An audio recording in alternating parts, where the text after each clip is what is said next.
What's up, everybody? Vince, and today we're going to be talking about the UFC's middleweight division, which is surging right now with tons of new prospects, new contenders on the rise, and the division is the most competitive that it's been in a really long time. So, just to start with Sean Strickland defeating Khamzat Chimaev by decision, that moves Sean Strickland up to the championship spot and moves Chimaev down to number one, Dracus du Plessis to number two, and Nasruddin Imavov to number three.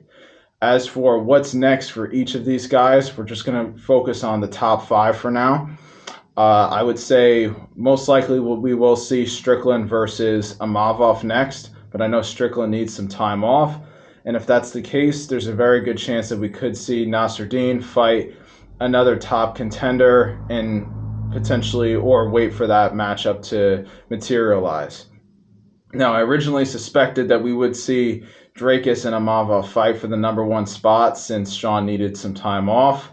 But recently today, and there's been tons of rumors about what's next for Dracus. A few months ago, we had heard that it was going to be Dracus versus Brendan Allen. That ended up not coming through. Brendan ended up fighting Edmund Shabazian instead, and that's going to be within the next few weeks. As for other matchups, we heard that Dracus and Kamaru Usman could be the next potential fight. That fell through, it feels like one or two times at this point, but now there's reports today that are saying that matchup might happen at UFC Oklahoma. Really hard to tell. I wouldn't put too much weight into that matchup yet. Kamaru, on his podcast with Henry Cejudo, had stated that he was focused on the matchups that make the most sense, and wants to obviously remain at welterweight. His original plan from last summer was to beat Islam Makhachev, move up, and then fight Khamzat again in a rematch, with Strickland winning the belt. Obviously now things have changed, and also in the welterweight division, it's been pretty unfortunate. I was really looking forward to seeing a lot of these matchups play out in the welterweight division, and we are seeing the division ramp up again, but it felt like we had this division of surging contenders like Joaquin Buckley, moving up to Carlos Prates, Jack Della Maddalena, Michael Morales, and a lot of fights have taken some time to materialize. So unfortunately, that puts Kamaru Usman in a tough spot in that division, just because, like you take middleweight, for example. Middleweight is a division where, you look at Israel Adesanya, he had lost two bids for the title. He was still ranked at number 4 after taking a year off, and before I even forget to mention, had also not had a knockout loss to Nasruddin Imavov as well. Izzy was still ranked at number 4 leading up to the Joe Pyfer matchup. So you look at how divisions move very differently. Obviously at welterweight, Usman, he took some time off, but he was still competitive against Khamzat. He had only lost title fights really outside of that. And even despite that, I think Usman was at like number 6 going into the Buckley fight, and ended up actually dropping ranks in December when we saw, Carlos win against Leon Edwards. Michael Morales beat Sean Brady. So welterweight's one of those divisions where, unfortunately, one loss, even if you're on a winning streak, if someone had either a more impressive win or is just more active or whatever it may be, you could go from being ranked number 5 to ranked number 8 in a short period of time. So maybe that might be more incentive for Kamaru to move up and challenge du Plessis. I think that'd be a great main event if that's really what they're planning. And I know, based on how both of those fighters have done recently, obviously Dracus is coming off the loss to Chimaev, but besides that, he was undefeated in the UFC. And Usman is on paper 1-3 in his past 4. But I wouldn't count out Kamaru Usman in this matchup, even moving up to 185, just with how Dracus, how his wrestling looked against Khamzat, and the way Usman was able to deal defensively even with Khamzat's wrestling when they fought, after having no training camp, just coming in, late to the fight camp. Obviously he stepped in for Paulo Costa against Chimaev. I wouldn't count out Kamaru Usman in this matchup. I think if he could get to the hips, take Duplessis down early, you might not see as dominant of a performance as Hamzat had, but I wouldn't be surprised if we see another 5-round wrestling clinic. But the problem with fighting Dracus as well is anytime you spend on the feet, Dracus is so unique with his style. And it's something that no one's really seen before in this division. At times it could get him. It has gotten him in trouble. If you look at the first Sean Strickland fight, if you look at him in the Brad Tavares fight, he's had issues as a result of that style. But when you break it down, there is a system to it. Like he's said in some interviews, he's trying to create an imbalance when he fights. Instead of the normal footwork tactics of throwing 1, 2, 3 punch combos or kick combos and then exiting.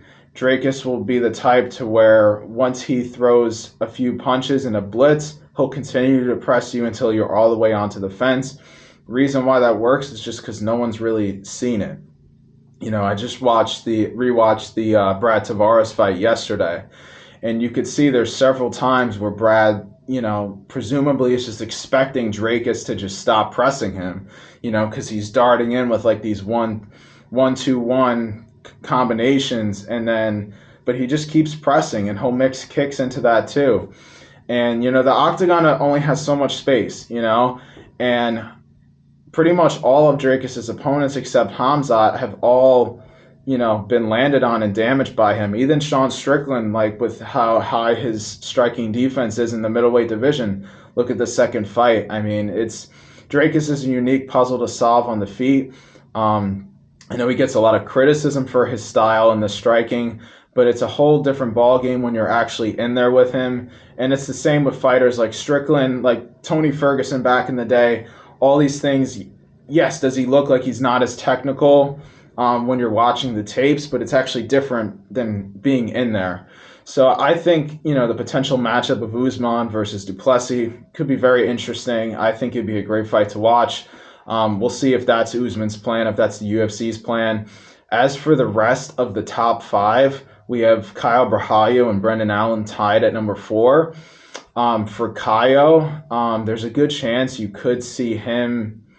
I don't know. I thought maybe they would match him with Duplessis. It looked like Dracus wasn't interested, and now there's this talk of the Usman fight that we just talked for 5 minutes about.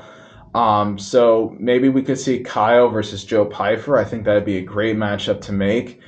Both of them are on, coming off of wins, very impressive wins too.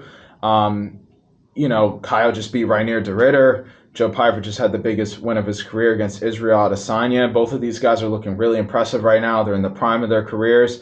I think that'd be a great fight for the UFC to make. And the winner, presumably, if we could get enough matchups within the next year, with maybe Strickland rematching Chimaev, whether or not that's going to happen, we'll see. Winner fighting Nasruddin Imavov or, whatever happens there. There's a very good chance that you could see the winner, Borralho and Pyfer, fight for the title right after. As for Brendan Allen, he's fighting against Edmund Shabazian. Now, it's kind of an unfortunate matchup for him. I know Brendan was looking for some other names in the top 5. The reason why this matchup is so risky is that, at the end of the day, regardless of Edmund's skills, Edmund is unranked in the division, and while Brendan is ranked at number 4 and is on a 2-fight winning streak, Edmund's looked more impressive than he ever has in the UFC, definitely improved a lot over the past few years. He's on a 3-fight winning streak, I believe. This is a great matchup, and I think if Brendan can get to the takedowns, use his grappling, his striking's improved a lot too. If you look at his combinations, great jab, great straight right hand. Did a lot of damage to Marvin Vettori with that. I definitely don't think that Brendan is in a bad place if he can't get to a takedown early. Brendan's striking looked really good in the second fight with Chris Curtis too. He has some underrated striking, and I think that matchup will really be able to show that off. As for Edmund, it's just again like preventing the grappling. He's had some issues with the grappling before. Back in the day, Derek Brunson had beat him using the wrestling, and even against the Gerald Mearshart fight, he was winning that fight, and then ended up getting submitted. So hopefully Edmund, I believe he is at Extreme Couture. I saw him in some training camp footage with Sean Strickland and stuff. So I'm sure he's working on his grappling. We're really going to see. I would probably favor Allen to get ahead in that fight, but we'll see what happens. It's just unfortunate for Allen because it's one of those fights where if he wins, it doesn't do a lot for him, moving up the ladder. He'll probably just maintain the same rank. And for Edmund, if Edmund beats Brendan, then it's a whole different story. Then Edmund could potentially get you never really know. He could potentially get a title shot, especially if someone gets injured or a matchup falls through. It's just one of those fights.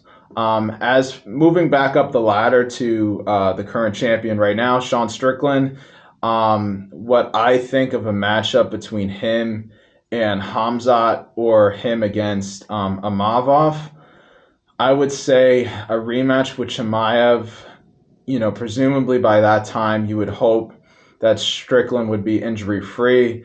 He's been dealing with injuries a lot the past few years. And then for Chimaev, hopefully having a, better weight cut based on what him and his camp were saying went down before the fight. Hopefully a better weight cut. And with Hamzat, it's always a question about, is he overtraining? I think, it's been an issue in the past and it could definitely be an issue now. As for how the fight would go, it's kind of hard to say. I had thought that Strickland would be able to keep the takedowns away and take advantage in the later rounds in that fight, and that's exactly what happened. But in this, in a second fight, it's kind of hard to say how both guys will look. Strickland trained with Hamza, trains with some other guys. He's one of those fighters that really thrives when he has already got his reads on you. So I think him having the confidence of already getting past Hamzat the first time, I think is going to be so huge in a rematch. And as for Hamzat, I think this second camp there might have to be more striking mixed into his training. His striking, I think, is underrated too. I don't think he gets enough credit for his striking. If you look at his striking when he fought Gilbert Burns, the guy has great kicks. It's something that people don't see often in his fights, but a great body kick. Has a great jab and straight right hand himself, especially the straight right hand. He's pretty, has a good base for striking. I don't think it's unreasonable for him to be competitive in the striking department against some of these strikers. It's just a question of whether or not that's going to be in the game plan and if he could implement it. So it's kind of hard to say how a second fight will go. I don't think it'll look similar to the first. I think, actually, it could play out the same way, but I think you'll see, Strickland landing more right hands. Chimaev maybe lasting a little bit longer into, past the second and third round where maybe he had some cardio issues. I would believe that the result would be the same with Strickland getting ahead, but we don't even know if that matchup is going to happen yet. So yeah, but let me know what you all think of how a rematch between the two of them would go. Just to finish off the video, if we're thinking about a potential match between Strickland and Nasruddin, I think it could look similar to the first. Nasruddin's not getting enough credit for his improvements since the first fight. I see a lot of, fans talking in like the comment section of some of the UFC posts saying how, Strickland already beat him 49-46 or 50-45, whatever the scoring was at that time. And that's absolutely true. Like Strickland came in late notice and was able to do that. But at the end of the day, it's a new matchup. Nasruddin's improved tremendously. His footwork's a lot better. He does such a great job of like darting in and out with his power punches. Even just from the Israel Adesanya fight to the Kyle Berhalyo fight, I kind of favored Berhayu to win against Imavov, but Nasruddin just looks so much better, even from the Israel Adesanya fight. As for how I think it would, who would win, it's kind of I would I would favor Strickland, to get ahead just based on the fact that he won the first matchup. And a lot of times when fighters get into the championship rounds, old habits that they had previously tend to come back.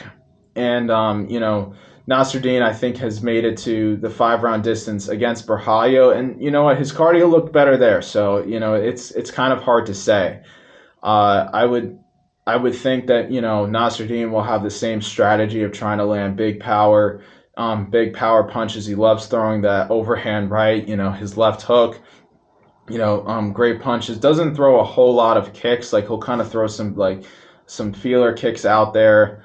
Most likely, it would be a fight that just is almost like a boxing match, I believe. And in that department, I think Strickland could use his head movement, get under the shots like he did in the first fight.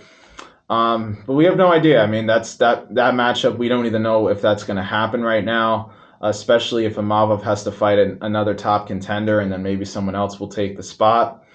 But yeah, that is the video, everyone. So thank you all for watching. Let me know what you thought of this video and some of the points that we talked about here. Let me know what matchups you're looking forward to the most that are confirmed, and if there's any matchups that you would like to see in this division in the coming months. So yeah, leave a like, comment, share, and subscribe. And until next time, see you later.